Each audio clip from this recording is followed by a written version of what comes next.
Attention, enlevez-les, enlevez-les. C'est l'horreur, enlevez-les. Enlevez-les. Élise, calmez-vous. Enlevez-les tous, s'il vous plaît, enlevez-les. Le mari veut réveiller sa femme pour le petit déjeuner. C'est votre tapé.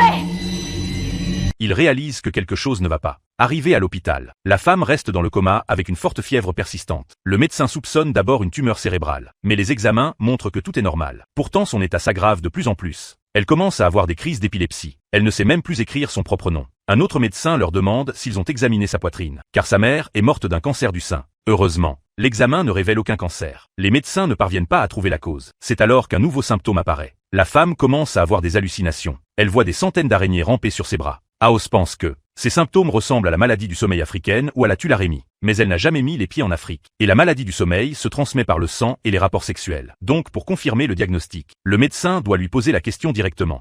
Avez-vous déjà eu une aventure? Bien sûr que non. Vous êtes sûr? Je l'aime.